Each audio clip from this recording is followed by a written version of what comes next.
Here in Big Sky Country, many have seen things that they just can't explain.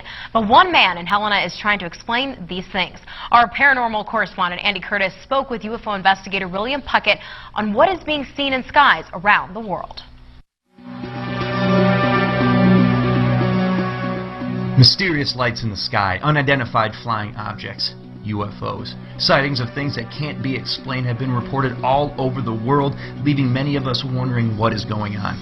Luckily, I didn't have to go too far to find an authority on the subject. Helena's William Puckett holds a master's degree in atmospheric science, has worked for the National Weather Service, EPA, and History and Science channels.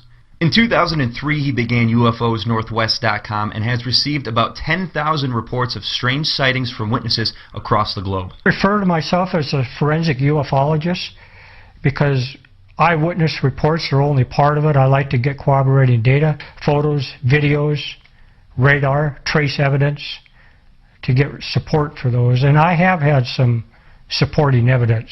One of those supported cases was at the O'Hare International Airport in 2006 when several witnesses saw a UFO over one of the gates. United Airlines employees that reported the case reported it to the FAA, and the FAA, they didn't see the object because of the tower overhang. We determined it wouldn't have been visible to them.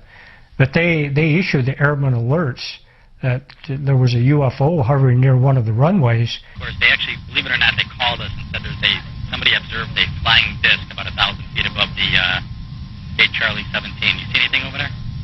Not that I can tell. Okay, yeah, I thought my job was stressful. We saw it a half hour ago. Who saw it? A whole bunch of us over at the Charlie concourse. The UFO then reportedly shot through the clouds, leaving a very sizable hole which Mr. Puckett analyzed for the National Aviation Reporting Center on Anomalous Phenomena, otherwise known as NARCAP. Because I did an extensive analysis for this NARCAP, which is headed by Dr. Richard Haynes, who's an ex-NASA scientist that worked on Project Apollo. Well, we calculated the kilojoules, the amount of energy it took to blow a hole in a 10,000-foot cloud. And it was equivalent to a 747 flying, but this happened in a few seconds. What was seen, reported, and left a hole in the clouds may never actually be known, but asking the questions is what's important. We need to know what these things are, and there are things flying in the skies that don't belong to the Earth.